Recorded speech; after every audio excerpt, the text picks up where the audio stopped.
ഫാമിലിയാണ്, ഇവർ അമ്മയാണ്. എനിക്കൊരു ഇമേജ് ഉണ്ട്, അതാണ് നിങ്ങൾ ഇല്ലാണ്ടാക്കുന്നത്. ഇപ്പൊ കുറച്ച് ദിവസമായിട്ട് ഞങ്ങൾ ഇടുന്ന എല്ലാ വീഡിയോയുടെ അടിയിലും വരുന്ന ഒരു കമന്റ് ആണ് ലീക്ക്ഡ്. ഈ ഒരു കമന്റ് ഞങ്ങൾ എവിടെ നോക്കിയാലും, ഞങ്ങൾ എന്ത് പോസ്റ്റ് ഇട്ടാലും അതിലിങ്ങനെ വരുന്നുണ്ട്. ആദ്യം ഞങ്ങൾക്ക് എന്താ സംഭവം ഒന്നും മനസ്സിലായില്ല. അവസാനം അത് ചുറ്റിക്കറങ്ങി ഞങ്ങളുടെ കയ്യിൽ എത്തിയപ്പോ ലീക്കായ ഒരു ഫോട്ടോ അത് ആദ്യം ഞാൻ കാണിച്ചു തരാം. അത് ആദ്യം ഒന്ന് കാണിച്ചു. അതെ, ഞങ്ങളത് ഒളിച്ചും പാത്തും കൊണ്ടു നടന്ന ഫോട്ടോ ഒന്നുമല്ല, അത് ആദ്യം കാണിച്ചു തരാം. ഇത് എന്റെ ഇൻസ്റ്റാ ഐ ഡി ആണ് കേട്ടോ, ഞാൻ യൂസ് ചെയ്യുന്ന ഇൻസ്റ്റാ ഐ ഡി ആണ് ഈ ഫോട്ടോ. ഇതൊരു ഫോട്ടോയാണ്. ഫെബ്രുവരി 8 ഞാൻ പോസ്റ്റ് ചെയ്ത എന്റെ അക്കൗണ്ടിൽ ഞാൻ ഇട്ട ഒരു ഫോട്ടോയാണിത്. ഇത് വെച്ചിട്ടാണ്. അപ്പോൾ നമ്മൾ ഇന്ന് വന്നിരിക്കുന്നത്, നിങ്ങൾ ആദ്യം കേട്ടല്ലോ, നമ്മുടെ ഒരു വയനാടൻ ബ്ലോഗേഴ്സ് എന്ന് പറയുന്ന ഒരു യൂട്യൂബറാണ്. യൂട്യൂബർ മാത്രമല്ല, അവർക്ക് ഫേസ്ബുക്കിലും ഇൻസ്റ്റാഗ്രാമിലും ഒക്കെ ഓരോ പേജസ് ഉണ്ട്. അതൊക്കെ നല്ല റീച്ച് ആയിട്ട് ആളുകൾക്ക് ഒത്തിരി കാണുന്നതാണ്. അതുപോലെ തന്നെ അവർക്ക് ഒത്തിരിയേറെ ഹേറ്റേഴ്സും ഒക്കെ ഉള്ളൊരു ചാനലാണ്. ഓക്കെ, അത് അവിടെ നിൽക്കട്ടെ, അത് നമ്മുടെ വിഷയമല്ല. പക്ഷെ ഞാൻ ഇതിൻ്റെ അകത്ത് പറയുന്ന കാര്യം എന്താണെന്ന് വെച്ച് കഴിഞ്ഞാൽ, ഇതിൻ്റെ അകത്ത് പറയുന്ന കേട്ടല്ലോ, ഇവരുടെ ഒരു ഫോട്ടോ ജസ്റ്റ് അവർ ഇൻസ്റ്റാഗ്രാമിൽ പോസ്റ്റ് ചെയ്ത ഒരു ഫോട്ടോ എടുത്തിട്ടാണ് ഈ AI ഒക്കെ പല നമ്മുടെ ഫോണുകളിലുള്ള ആപ്ലിക്കേഷൻസ് യൂസ് ചെയ്തിട്ട് ഇവർ ഫോട്ടോസ് അത് മാറ്റി അതൊരു വീഡിയോ ആക്കി, അത് അവരാണോന്നല്ല. കാരണം അവരിപ്പോൾ എന്നത് പറയുന്നത് അവരുടെ തീന്ന് എടുത്തിരിക്കുന്ന ഒരു ഫോട്ടോയേ ഉള്ളൂ. ബട്ട് ബാലൻസ് ആരാന്ന് പോലും അവർക്കറിയില്ല. അങ്ങനെയുള്ള ഒരു ഫോട്ടോ ജസ്റ്റ് ഇത് പ്രചരിച്ചു കഴിഞ്ഞാൽ, പക്ഷെ നമുക്കിത് ഇതുമായിട്ട് റെസ്പോണ്ട് ചെയ്ത് നമുക്കിതിനെ എന്തെങ്കിലും ഒന്ന് ചെയ്ത് ഇതൊന്ന് ബ്ലോക്ക് ചെയ്യണമെങ്കിൽ നമുക്ക് ഒത്തിരിയേറെ സമയം എടുക്കും.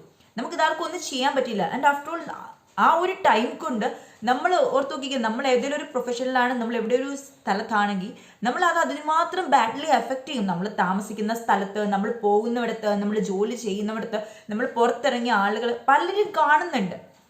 അപ്പോൾ നമ്മളെ അത് ഭയങ്കരമായിട്ടും അത് എഫക്റ്റ് ചെയ്യുന്ന കാര്യമാണ്. അതുപോലെ ഞാൻ പറഞ്ഞല്ലോ, ഞാൻ ഇതുപോലെ തന്നെ ഇന്നെ ബേസ് ചെയ്തിട്ടാണ്, ഞാൻ പണ്ട് ഓർക്കുന്നുണ്ടോ, ഒരു ഡേറ്റിംഗ് ആപ്പാണ് ഫ്രണ്ട് ആപ്പ്. ഈ ഫ്രണ്ട് ആപ്പിനെ പറ്റി ഞാനൊരു വീഡിയോ ചെയ്തിരുന്നു. അത് ചെയ്തപ്പോൾ പോലും, അത് ചെയ്ത് കഴിഞ്ഞ് പലരും അതിൻ്റെ അടി വന്ന് എനിക്ക് നെഗറ്റീവ് കമൻസ് ആണ് കൂടുതൽ വിട്ടത്. ഞാൻ ഒത്തിരിയേറെ കമൻസ് അതിനകത്ത് റിമൂവ് ചെയ്തു. കാരണം എന്നാന്ന് വെച്ച് കഴിഞ്ഞാൽ പലരും പറഞ്ഞു ഇത് ഇങ്ങനത്തെ ആപ്പാണ്, നിനക്കെന്നെ കുരു പൊട്ടിയോന്നോ അങ്ങനെയൊക്കെ ചോദിച്ചിട്ട് പല രീതിയിലും മോശമായിട്ട് പറഞ്ഞ ആൾക്കാരുണ്ട്. അപ്പൊ ഇതിന്റെ അകത്ത് പറയുന്ന ചെറിയൊരു പോയിന്റ് ഉണ്ട്, നിങ്ങൾ ജസ്റ്റ് അതൊന്ന് കേട്ടിട്ട് വരണം, എന്നിട്ട് നിങ്ങളോട് ഞാൻ ബാക്കി കാര്യങ്ങൾ പറഞ്ഞു തരാം. എന്താ ഗ്രൂപ്പിന്റെ പേര്? സ്വർഗവാതില്. ആ ഗ്രൂപ്പിലുള്ള ഓരോ കുട്ടികളുടെ ഏജ് ഒരു വോയിസ് കേൾപ്പിക്കാം മോസെ, ഒറ്റ വോയിസ് കേൾപ്പിക്ക്. ഞാൻ പറയട്ടെ, നിങ്ങൾ ഷെയർ ചെയ്യുന്നുണ്ട്, അതുപോലെ വിൽക്കുന്നുണ്ട്. ചെറിയ ചെറിയ ചെക്കന്മാരതും. ഞാൻ ഈ ഒരു വീഡിയോ ചെയ്യാനുള്ള മെയിൻ കാരണം അതാണ്. അതായത് ഞങ്ങൾ അന്വേഷിച്ച് ചെല്ലുമ്പോൾ ഇത് ചെയ്യുന്നതൊക്കെ 7ാം ക്ലാസ് 8ാം ക്ലാസ് പഠിക്കുന്ന ചെക്കന്മാരാണ് ഇതൊക്കെ. ഓരോ ഗ്രൂപ്പിന്റെ പേര് സ്വർഗവാതില്. ഇന്നലെ നോക്കിയപ്പോ എത്ര 938 പേര് ഒരു ഗ്രൂപ്പില്. അതിൽ പകുതി മുക്കാലും ചെറിയ ചെറിയ ചെക്കന്മാരാണ്. ഇതിനകത്ത് പറയുന്നുണ്ടല്ലോ, ആ ഗ്രൂപ്പിലുള്ള ഓരോ കുട്ടികളുടെയും ഏജ് അതിവർ എടുത്ത് പറയുന്നുണ്ട്. ഞാൻ ഇന്നാള് ആ ഫ്രണ്ട് ആപ്പിന്റെ ഇത് കാര്യം പറഞ്ഞ സമയത്ത് ഞാനൊരു കാര്യം പറഞ്ഞിരുന്നു. അന്ന് ഇതുപോലെ ഒരാളോട് എനിക്ക് ഇതിനെപ്പറ്റി ഡീറ്റെയിൽഡ് ആയിട്ട് അറിയണം എന്ന് പറഞ്ഞപ്പം ആ മനുഷ്യൻ പറഞ്ഞൊരു വാക്ക് ഞാൻ നിങ്ങളുടെ അടുത്ത് പറഞ്ഞായിരുന്നു. ഒരു 10 വയസ്സുള്ള ഒരു കുട്ടിയാണ് അവിടെ ഇരുന്ന് ഈ സെക്സിനെ കുറിച്ചും ബാക്കിയുള്ള കാര്യങ്ങളെക്കുറിച്ചും ഇത്രയും മോശമായിട്ട് സംസാരിച്ച്. സത്യം പറഞ്ഞാൽ ഞങ്ങളുടെയൊക്കെ കാലത്ത് ഞങ്ങളെപ്പോലെയുള്ള ആളുകൾ എന്ത് ചെയ്യുന്നതോ, നമ്മുടെ ഈ ചെരുപ്പും കൊണ്ട് വണ്ടിച്ചക്രം ഉണ്ടാക്കി ഉരുട്ടിക്കൊണ്ട് നടക്കുന്ന പ്രായമാണ്. ആ സമയത്താണ് ഈ പിള്ളേർ ഇതൊക്കെ പറയുന്നത്. ഇന്നത്തെ കാലത്ത് വേണ്ടി ഇതുപോലുള്ള പല ഗ്രൂപ്പുകളും, എനിക്ക് തോന്നുന്നു ഒരു 10, 11, 12 തൊട്ടുള്ള പ്രായത്തിൻ്റെ ഇടയ്ക്കോട്ട് ഇത് നമ്മൾ വിളിക്കുമ്പോൾ പല പിള്ളേരും പറയുന്ന കാര്യമാണ്. എൻ്റെ കാർന്നോന്മാർ ഇവരും അതിനകത്ത് പറയുന്നുണ്ട്, ഇവർ അതിനെപ്പറ്റി ഡീറ്റെയിൽ ആയിരുന്നു. എൻ്റെ പാരൻസ് ഞങ്ങളെ ബുദ്ധിമുട്ടി എന്ത് കഷ്ടപ്പെട്ട് ഞാൻ ഒരു കാര്യം ചോദിച്ചോട്ടെ നിങ്ങളോട്. നിങ്ങൾ ആരെങ്കിലും ഒരു പാരൻ്റ് ആണെങ്കിൽ നിങ്ങളുടെ മക്കള് നിങ്ങൾ കഷ്ടപ്പെട്ട് പഠിപ്പിക്കുന്ന സമയത്ത് നിങ്ങൾ കൊടുക്കുന്ന പൈസയ്ക്ക് അവരിങ്ങനെ ഒരു കാര്യം ചെയ്യുന്നതായിട്ട് കേട്ടാൽ നിങ്ങൾക്ക് ആർക്കെങ്കിലും അഭിമാനം തോന്നുന്ന എത്ര പേരൻസ് ഉണ്ട്? ഒരാൾ പോലും ഇല്ലല്ലോ. ആരെങ്കിലും ഉണ്ടോ? ഒരാൾ പോലും ഇല്ല. ഇതിൻ്റെ അകത്ത് അവർ കറക്റ്റായിട്ട് പ്രതിപാദിക്കുന്ന ഒരു കാര്യമുണ്ട്. ഇതിൻ്റെ അകത്ത് വരുന്ന കുട്ടികളെല്ലാം തന്നെ ചെറിയ പ്രായമാണ്. ഞാൻ അന്നും പറഞ്ഞു, ഇതിൻ്റെ അകത്ത് ഒത്തിരിയേറെ കുട്ടികൾ വന്ന് അതല്ലേ കോളേജിൽ പഠിക്കുന്ന പെൺപിള്ളേർ, അതുപോലെ ആൺപിള്ളേരുണ്ട്. ഇവരൊക്കെ ഇത് എന്താ പറയുക, പൈസയ്ക്ക് വേണ്ടിയിട്ടും ഇതുമൊക്കെ. അത് കഴിഞ്ഞ് ഇങ്ങനത്തെ ഗ്രൂപ്പുകളുണ്ട്, ഇത് ഇവർ ഷെയർ ചെയ്യുന്നു. ഇതുപോലത്തെ ആപ്ലിക്കേഷൻസ് ഡേറ്റിംഗ് ആപ്പായിട്ട് അവർ പ്രൊമോട്ട് ചെയ്യുന്നത് ചെയ്യട്ടെ, പക്ഷെ ഇത് ഫ്രണ്ട്സിനെ ഉണ്ടാക്കാൻ വേണ്ടി മാത്രമായിട്ടുള്ളതാണെന്ന് പറഞ്ഞ് ഇതവർ പ്രൊമോഷൻ എന്ന് വെച്ച് കഴിഞ്ഞാൽ നമ്മുടെ സെലിബ്രിറ്റീസ് സഹിതം ഇറങ്ങി കാശ് കിട്ടുമെന്ന് കാണുമ്പോൾ ഇത് എന്നതാണ്, ഇതിൻ്റെ ഈ ബാക്കിലുള്ള നടക്കുന്ന കാര്യങ്ങൾ എന്താണെന്ന് അറിയാതെ ചുമ്മാ അങ്ങോട്ട് കാശ് കിട്ടുന്നു എന്നുള്ള ഒറ്റ ഇതിൻ്റെ പേരിൽ ആളുകൾ ഈ ഒരു കാര്യത്തെ ഭയങ്കരമായിട്ട് പ്രൊമോട്ട് ചെയ്ത് വിടുന്നുണ്ട്. ഇത് കണ്ടിട്ട് പല ആളുകളും പല ആളുകളെക്കാൾ കൂടുതലായിട്ട് പല കുട്ടികളാണ് ഇതിനകത്ത് ചെന്ന് ചാടുന്നത്, ഈ വലയിൽ ചെന്ന് ചാടുന്നത്. എത്ര പറഞ്ഞാലും ഇപ്പോഴും ഒത്തിരിയേറെ ആളുകൾ ഈ ഇതുപോലെയുള്ള ഇപ്പോൾ ഫ്രണ്ട് ആപ്പ് ഉണ്ട്, ദോസ്ത് ആപ്പ് ഉണ്ട്, ഇങ്ങനെ പല ആപ്ലിക്കേഷൻസ് ഉണ്ട്. ഇത് മൊത്തം പ്രൊമോട്ട് ചെയ്യാൻ വേണ്ടിയിട്ട് എന്താ നമ്മുടെ കീശ നിറഞ്ഞാൽ മതി, മറ്റുള്ളവൻ എന്ത് സംഭവിച്ചാൽ എന്താണ്, അത് അങ്ങനെ ഒരു മൈൻഡും ഒരു മെൻറ്റാലിറ്റിയാണ് നമ്മുടെ ചുറ്റിനുള്ള ആൾക്കാർക്ക്. സത്യം പറഞ്ഞാൽ ഇത് കേട്ടപ്പം ഈ ഒരു കാര്യം ഞാൻ ഇന്നലെ ഇത് കണ്ട സമയത്ത് ഞാൻ പറഞ്ഞല്ലോ, എനിക്കത് തോന്നിയ ഒരു കാര്യമുണ്ട്. ഞാൻ അന്ന് ഇങ്ങനെ ഒരു ആപ്ലിക്കേഷൻ ഉണ്ട് ഇതിനെപ്പറ്റി പറഞ്ഞപ്പം എന്നോട് ഒത്തിരിയേറെ ആളുകൾ പറഞ്ഞൊരു കാര്യമുണ്ട്, എടി ഇത് ഇങ്ങനെയുള്ള ആപ്പാണെന്ന് നിനക്ക് അറിയത്തില്ല, നീ എന്തിനാ പിന്നെ ഇതിൻ്റെ പുറകെ നടക്കുന്നേ, എന്തിനു വേണ്ടിയിട്ട് നീ ഇത് പറയാൻ നിൽക്കുന്നേ, ഇത് അറിയേണ്ടവർക്കെല്ലാം അറിയാം, ഇത് അറിയേണ്ടവർക്കറിയാം, പല പാരൻസിനും അറിയത്തില്ല. നിങ്ങൾ ചെയ്യേണ്ട ഒന്നാമത്തെ കാര്യം എന്നറിയോ പാരൻസ്, നിങ്ങളുടെ മക്കളുടെ ഫോണ് അല്ലെങ്കിൽ നിങ്ങളുടെ ഫോൺ നിങ്ങളുടെ മക്കൾ യൂസ് ചെയ്യുന്നുണ്ടെങ്കിൽ അവർ എന്തൊക്കെ ആപ്പ് അതിനായിട്ട് ഡൗൺലോഡ് ചെയ്തിട്ടുണ്ട്, അതെങ്ങനെയൊക്കെ അവർ യൂസ് ചെയ്യുന്നുണ്ട് എന്നുള്ളത് നിങ്ങൾ ഉറപ്പായിട്ട് അറിഞ്ഞിരിക്കണം. അതുപോലെ തന്നെ നമ്മുടെ എല്ലാവരുടെ ഫോണിനകത്ത് ഹൈഡിങ് ഓപ്ഷൻസ് ഉണ്ട്. അതായത് നമ്മുടെ ഫോണിലുള്ള ആപ്ലിക്കേഷൻസ് നമുക്ക് ഹൈഡ് ചെയ്ത് വയ്ക്കാൻ പറ്റും. പല ആപ്ലിക്കേഷൻസും നമുക്ക് ഹൈഡ് ചെയ്ത് വയ്ക്കാം, കാരണം നമ്മുടെ ഫോണിൽ എന്താ നടക്കുന്നതെന്ന് നമുക്കറിയത്തില്ല. നിങ്ങളില്ലാത്ത സമയത്ത് ചിലപ്പോൾ ഇവരെന്ത് ചെയ്യും, ഇത് വീണ്ടും റീഓപ്പൺ ചെയ്യും, അല്ല ജസ്റ്റ് ഒന്ന് ഇൻസ്റ്റാൾ ചെയ്യാൻ ഇതിന് വേറെ വിഷയമൊന്നുമില്ല. ഇങ്ങനെയൊക്കെ യൂസ് ചെയ്യുന്ന കുട്ടികളുണ്ട്. ഞാൻ പറഞ്ഞല്ലോ, ഞാൻ വിളിച്ചപ്പോൾ ഞാൻ ഇപ്പോൾ പറഞ്ഞു നിങ്ങളോടൊക്കെ ഷെയർ ചെയ്തൊരു കാര്യമുണ്ട്. ഒരു ചെറുക്കം കൊച്ചാന്ന് രാവിലെ വിളിച്ചിട്ട് ഇങ്ങനെ പറഞ്ഞ സമയത്ത് അവൻ പറഞ്ഞൊരു കാര്യമുണ്ട്. അന്ന് അവൻ പറഞ്ഞതാ, എൻ്റെ അമ്മ അടുക്കളയിലാണ്, എൻ്റെ കൈ പൈസ ഒന്നുമില്ല, അപ്പം ഗൾഫിലാണ്, അപ്പം ഗൾഫിൽ കിടന്ന് മകനെ പഠിപ്പിക്കാൻ കഷ്ടപ്പെടുക. അവൻ രാത്രി 2 മണി വരെ എങ്ങാണ്ട് വേറെ ആരാണ്ട് വിളിച്ച് ഇങ്ങനെ ചൊല്ലിക്കൊണ്ടിരിക്കുകയായിരുന്നു. എന്നിട്ട് അതും പോരാഞ്ഞിട്ട് അവൻ നേരം വെളുത്ത് എഴുന്നേറ്റ് വന്നപ്പോൾ ഫോണിനകത്ത് ചാർജ് ഇല്ലായിരുന്നു. അമ്മയുടെ ഫോണിൽ നിന്ന് അപ്പരിട്ട് കൊടുത്ത് കാശ് എടുത്ത് ഇത് ചാർജ്. ഇന്ന് എല്ലാം പാരൻസ് ഇങ്ങനെ പൈസ ഇങ്ങനെ എല്ലാവരുടെയും കയ്യിൽ നിന്ന് എടുത്തുകൊണ്ടിരിക്കുകയാണ്. പല പേരൻസ് കടത്തിന് മേൽ കടം വാങ്ങിച്ചിട്ടാണ് മക്കളെ പഠിപ്പിക്കുന്നത്. ചില പേരൻസ് അവർ ഒരുമിച്ച് നിൽക്കേണ്ട സമയത്ത് പോലും അവർ സെപ്പറേറ്റഡ് ആയിട്ട് നിന്ന് 2 പേരും 2 സ്ഥലത്ത് നിന്ന് ചത്ത് കിടന്ന് ജോലി എടുക്കുകയാണ്. എന്നിട്ട് ഈ മക്കൾക്ക് വേണ്ടിയിട്ട് ഇട്ട് കൊടുക്കുകയാണ്. ഈ മക്കൾ അതെന്ത് ചെയ്യുന്നു? നിങ്ങൾ ഈ സർവമാന കാശും സർവമാന കാര്യങ്ങളും ഉണ്ടാക്കി എടുത്തിട്ട്, ഈ കാശ് ഉണ്ടാക്കാവുന്നതിന് മാക്സിമം ഉണ്ടാക്കിയെടുത്തിട്ട് നിങ്ങളുടെ മക്കൾ വഴിതെറ്റിപ്പോയാൽ നിങ്ങൾ ഈ ഉണ്ടാക്കി വെച്ചിരിക്കുന്ന പൈസയ്ക്ക് എന്ത് മൂല്യമുണ്ടെന്ന് നിങ്ങൾ ആരെങ്കിലും ചിന്തിച്ചിട്ടുണ്ടോ? കുറേയൊക്കെ നമ്മൾ പാരൻസ് നമ്മുടെ മക്കളെ ശ്രദ്ധിക്കേണ്ട സമയത്ത് തന്നെ അത് ശ്രദ്ധിക്കണം. അല്ലാതെ ഞാൻ പറയട്ടെ, ഇന്നത്തെ കാലത്ത് ഒരു 95% അമ്മമാരോടും അപ്പന്മാരോടും എല്ലാവർക്കും രാവിലെ ജോലിക്ക് പോകാൻ ധൃതിക്കാരാണ്. കുഞ്ഞു പിള്ളേരാണെങ്കിൽ അവർ വരുമ്പോഴേ അവരെന്താ ചെയ്യണ്ടേ, അവരുടെ കാര്യങ്ങൾ നോക്കാൻ പാടാണ്, വീട്ടിലെ കാര്യങ്ങൾ ഓടില്ല. ഉടനെ എന്ത് ചെയ്യും, ഫോണിൻ്റെ അകത്ത് എന്തെങ്കിലും ഒരു ഗെയിംസ് അല്ലെ വീഡിയോസ് എന്തെങ്കിലും വെച്ച് പിള്ളേരുടെ കൈക്കൊണ്ട് ഫോൺ കൊടുത്തു, അവരവരുടെ പണിക്ക് പോയി. അതിൻ്റെ പേരിൽ ഇതുമായിട്ട് ബന്ധപ്പെട്ട് ഈ ഒത്തിരി പിള്ളേർക്കുണ്ടായിരുന്നു ഇതുപോലെ ഓരോ ഡിസോർഡേഴ്സ്. നമ്മുടെ ഈ ഫോണിന് അഡിക്റ്റ് ആയിപ്പോയിട്ട് എന്തുമാത്രം ഇഷ്യൂസ് നമ്മുടെ ഈ സൊസൈറ്റിയിൽ നടക്കുന്നുണ്ട്. ഇതൊക്കെ കൊടുക്കുന്ന സമയത്ത് പിള്ളേർ ഇതിലെല്ലാം ഞോണ്ടിയും പറക്കിയും പിള്ളേർ ഇതെല്ലാം അങ്ങ് പഠിക്കും. പഠിച്ചു കഴിഞ്ഞിട്ട് 5-6 വയസ്സാകുമ്പോൾ അവർക്ക് ഇതിനകത്തുള്ള സർവ്വമാന കാര്യങ്ങളും അറിയാം. ഒരു 10 കുട്ടികൾക്ക് ഈ ഫോണിനെ പറ്റി ഡീറ്റെയിൽഡ് ആയിട്ട് അറിയാം, വേറൊരു 10 കുട്ടികൾക്ക് സ്കൂളിൽ ചെല്ലുമ്പം ഈ പിള്ളേർ ഇത് ഹാൻഡിൽ ചെയ്യും. കാരണം നമ്മുടെ ഈ ലോക്ക്ഡൗൺ ടൈമിൽ ഈ കുട്ടികൾക്ക് ഓൺലൈൻ ക്ലാസ്സസ് സ്റ്റാർട്ട് ചെയ്ത സമയത്ത് എല്ലാ പിള്ളേർക്കും എല്ലാവരും ഫോൺ വാങ്ങിച്ചു കൊടുത്തായിരുന്നു. അതുകൊണ്ട് തന്നെ ഈ പിള്ളേർക്ക് ഈ വക സാധനങ്ങൾ കൊണ്ടുള്ള സർവ്വ ഉപയോഗങ്ങളും അറിയാം.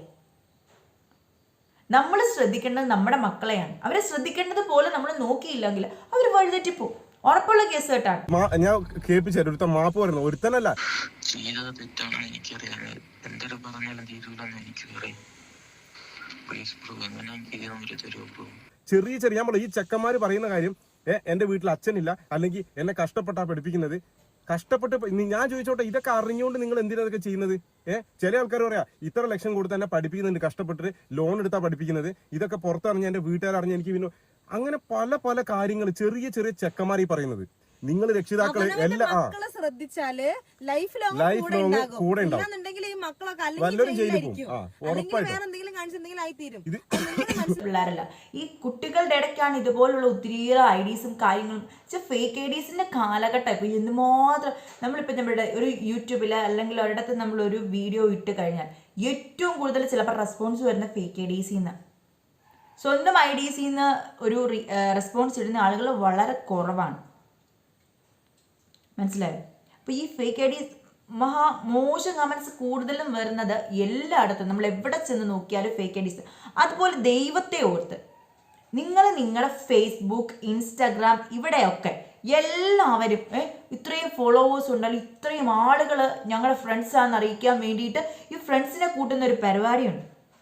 അതൊക്കെ അങ്ങനെ ആക്കാതെ നിങ്ങൾക്ക് അത്രയും അറിയാവുന്ന കുറച്ച് നമ്മുടെ ബെസ്റ്റ് ഫ്രണ്ട്സ് അല്ലെങ്കിൽ നമ്മുടെ നിയർ ബൈ റിലേറ്റീവ്സ്, അവരെ മാത്രമുള്ളൊരു കമ്മ്യൂണിറ്റി ആക്കുക. കാരണം നമ്മൾ അവിടെയൊക്കെ നമ്മുടെ ഒരു ഫോട്ടോസോ എന്തെങ്കിലും ഒരു കാര്യം, അതുപോലെ നമ്മളൊരു ഫോട്ടോസൊക്കെ ഷെയർ ചെയ്ത് വെച്ചാൽ അതൊക്കെ നമ്മുടെ ഒരു ഇതായിട്ട് എന്ന് വെച്ചാൽ നമുക്കത് ലോക്ക് ചെയ്ത് വെക്കാനൊക്കെ ഉള്ള സൗകര്യങ്ങളുണ്ട്. അങ്ങനെയൊക്കെ ആക്കി വെക്കുക. അല്ലാതെ ഇപ്പം നമുക്ക് ഒരു ലിമിറ്റിക്കുള്ള നമുക്ക് ചെല്ലും. നമ്മളിപ്പോൾ കണ്ടിട്ടുണ്ട് പല സെലിബ്രിറ്റീസിൻ്റെ ആയിട്ട് പല പല ആളുകളുടെ വീഡിയോസ് അല്ല ഫോട്ടോസ് എടുത്തിട്ട് ഇതുപോലെയുള്ള വീഡിയോസ് ക്രിയേറ്റ് ചെയ്തിടുന്നത്.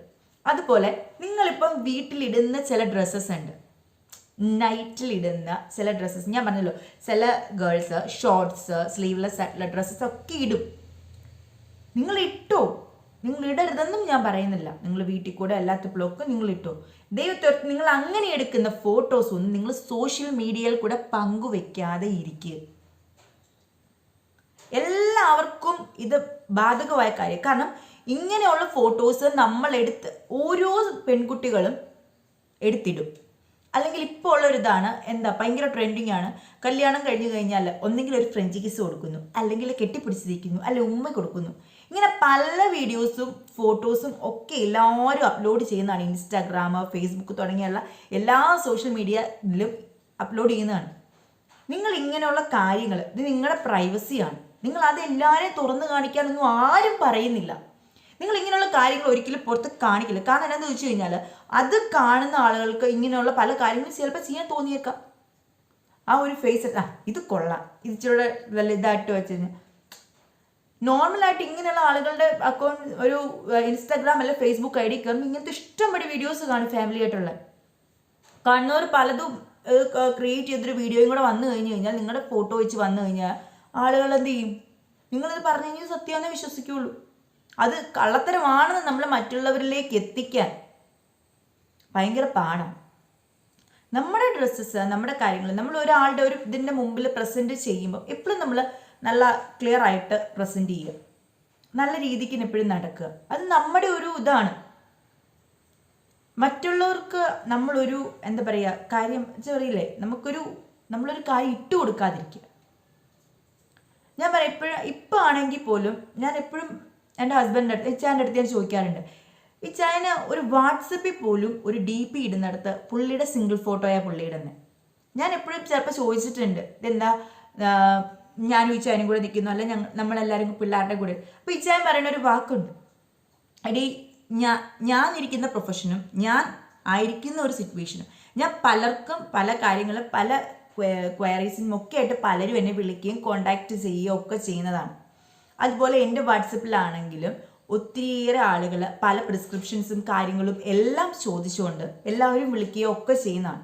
അപ്പം നമ്മൾ ഓരോ കാര്യത്തിനു വേണ്ടി ഒത്തിരിയേറെ പുറത്തുള്ള ആളുകളും പലരും ഇത് ചെയ്യുന്ന സമയത്ത് ഇങ്ങനെ ഒരു ഫാമിലി ഫോട്ടോ ഇടുമ്പം ആളുകൾ സ്വാഭാവികമായിട്ടും വാട്സപ്പിൽ കൂടെ നമ്പർ അയക്കുന്ന സമയത്ത് നിങ്ങളുടെ ഫോട്ടോ കാണുമ്പോൾ എടുത്ത് നോക്കും. ചിലർ കമൻറ്റ് പറയും, ചിലർ അതിനെ മിസ്യൂസ് ചെയ്യാൻ കിട്ടുന്ന ചാൻസ് മിസ്യൂസ് ചെയ്യും. അങ്ങനെ പല ഇഷ്യൂസും ഉണ്ട്. അതുകൊണ്ട് അങ്ങനെയുള്ള ഫോട്ടോസ് ഒന്നും എനിക്ക് ഇടാൻ താല്പര്യമില്ല. ശരിയാണ്, പുള്ളി ഒരു വാട്സപ്പിൽ പോലും ഞാൻ എപ്പോഴും ശ്രദ്ധിച്ചിട്ടുണ്ട്, വാട്സപ്പിൽ പോലും പുള്ളിയുടെ സിംഗിൾ ഫോട്ടോയാണ് കിടക്കണേ. അവിടെ പോലും പുള്ളി എൻ്റെ പിള്ളേരുടെ ഫോട്ടോ ഒന്നും കൂട്ടിച്ചേർത്തിട്ടില്ല. കാരണം പുള്ളി ഇരിക്കുന്ന പൊസിഷൻ അതാണ്.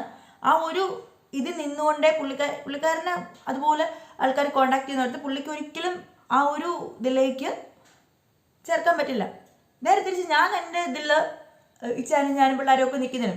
കാരണം എനിക്കൊരു ഡിഫറൻസ് എന്ന് വെച്ച് കഴിഞ്ഞാൽ എൻ്റെ ഒരു ഇതിലെടുത്ത് കഴിഞ്ഞാൽ എൻ്റെ ഫേസ്ബുക്കിലായിക്കോട്ടെ, ഇൻസ്റ്റാഗ്രാമിലായിക്കോട്ടെ, വാട്സപ്പിലായിക്കോട്ടെ, എൻ്റെ ഏറ്റവും ക്ലോസസ്റ്റ് കസിൻസും എൻ്റെ അത്രയും നിയർ ബൈ ഫ്രണ്ട്സും മാത്രമേ ഉള്ളൂ എൻ്റെ വാട്സപ്പിലാണെങ്കിലും ഫേസ്ബുക്കിലാണെങ്കിലും ഇൻസ്റ്റാഗ്രാം ഒന്നും ഞാൻ യൂസ് ചെയ്യാൻ പോലും ഇല്ല. അപ്പം ഇതിലൊക്കെ അത്രയും എനിക്ക് വേണ്ടപ്പെടുന്ന ആൾക്കാർ മാത്രമേ ഉള്ളൂ. അതായത് ലക്ഷക്കണക്കിനോ 10,000 ആൾക്കാരൊന്നുമില്ല.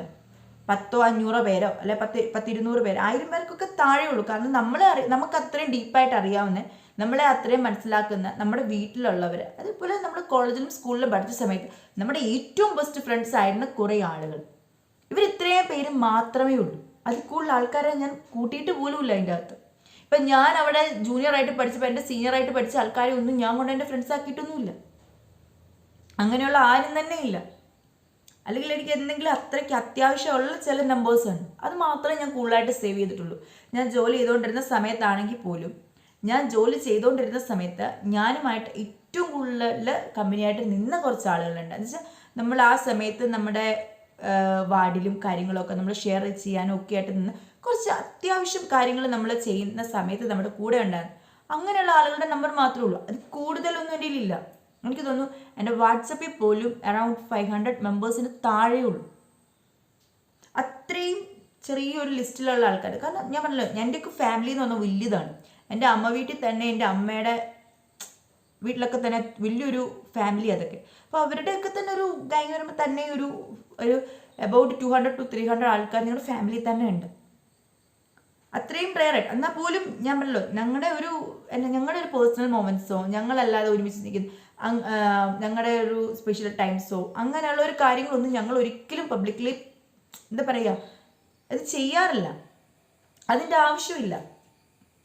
നമ്മൾ ഇങ്ങനെയുള്ള ഫോട്ടോസും കാര്യങ്ങളും മുമ്പോട്ട് വെക്കുമ്പോൾ നമ്മൾ അത് 2 പ്രാവശ്യം ചിന്തിച്ചിട്ട് വേണം ചെയ്യാൻ. പിന്നെ ചില ആളുകളുണ്ട്, ഈ ആഴ്ച ഒരു ഫോട്ടോ ഇട്ടു, അടുത്ത ആഴ്ച വേറൊരു ഫോട്ടോ ഇട്ടു, അതിൻ്റെ അടുത്ത ആഴ്ച വേറൊരു ഫോട്ടോ ഇട്ടു. ചിലർക്കുണ്ട് ഹണിമൂണ് പോയി കഴിഞ്ഞാൽ ആ ഫോട്ടോസ് ഇടും, അവിടുത്തെ ഫോട്ടോസ് ഇടും. അതുപോലെ ചില ആളുകളെ പറയാതിരിക്കാൻ പറ്റില്ല, ഈ ഫാമിലി വ്ലോഗേഴ്സും അങ്ങനെയുള്ളവർ. ഇവർ കല്യാണം കഴിഞ്ഞ് കഴിഞ്ഞാൽ ഹണിമൂണ് പോയാൽ പോകുന്ന വഴി കാര്യങ്ങൾ എല്ലാം വിശുദ്ധമായിട്ട് ഇടും. ഇതൊക്കെ നമ്മൾ ഒരിക്കലും നമ്മുടെ ഒരു പ്രൈവറ്റ് സ്പേസാണ്. അതൊക്കെ ആളുകളുടെ മുമ്പിലേക്ക് കാണിക്കാതിരിക്കാൻ ശ്രമിക്കുക. അതൊക്കെ നമ്മൾ ഒത്തിരിയേറെ എന്താ പറയുക പല കാര്യത്തിന് ഹെൽപ്പ് ചെയ്യും. അതൊന്ന് പറഞ്ഞാൽ ഇന്നത്തെ നമ്മുടെ തലമുറയിലുള്ള പിള്ളേർക്ക് ഒരെണ്ണത്തിനും മനസ്സിലാകത്തില്ല. സത്യമായിട്ടും പറയാം, ഒരാൾക്ക് പോലും പറഞ്ഞു കൊടുത്താൽ മനസ്സിലാവില്ല.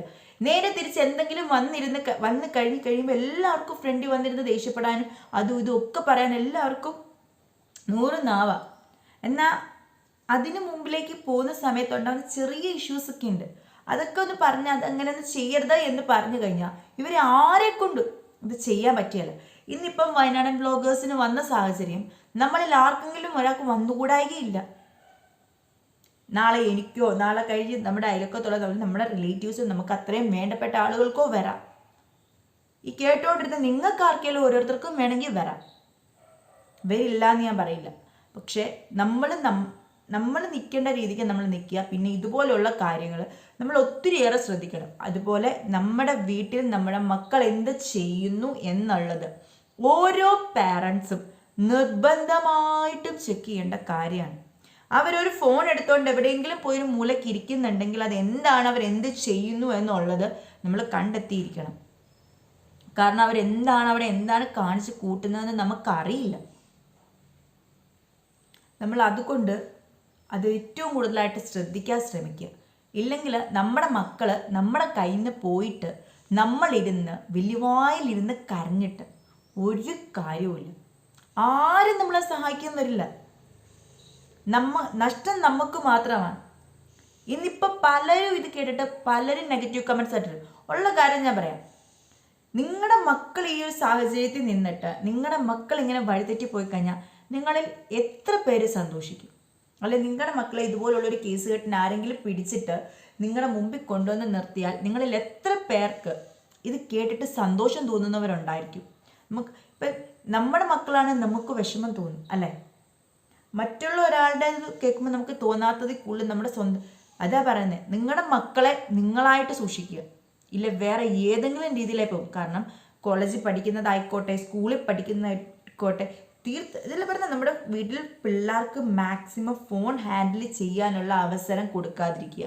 രണ്ടാമത് മക്കൾ സ്കൂളിൽ പോയിട്ട് വരുമ്പം അവരെ അതുപോലെ അവരുടെ ബാഗും കാര്യങ്ങളും എല്ലാം നമ്മൾ ചെക്ക് ചെയ്തിരിക്കണം. അവരെന്ത് ചെയ്യുന്നു എന്ന് നമ്മൾ അറിയാതിരിക്കരുത്.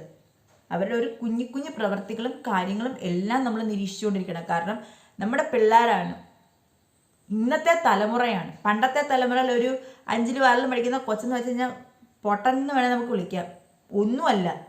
അതിനിങ്ങനെയുള്ള കാര്യങ്ങളിലൊക്കെ ചിലപ്പം അത്രയും വിവരവും ബുദ്ധിയും ബോധവും കാണത്തില്ല. ഇന്ന് 3ാം ക്ലാസ്സിൽ പഠിക്കുന്ന ഒരു കൊച്ചിനോട് പോയി ചോദിച്ചാൽ ആ കൊച്ച് പറയുന്ന കാര്യം ഒരു പണ്ടത്തെ കാലത്ത് 10, 28, 29 വയസ്സായവൻ സംസാരിക്കുന്ന രീതിയിലാണ് ഇന്നത്തെ കാലത്ത് 8, 9, 10 വയസ്സുള്ളൊരു കൊച്ച് സംസാരിക്കുന്നത്. അത്രയും വ്യത്യാസമാണ്. അതുകൊണ്ട് നിങ്ങളുടെ മക്കളെ നിങ്ങളായിട്ട് സൂക്ഷിക്കുക. അതേ എനിക്ക് പറയാനുള്ളൂ.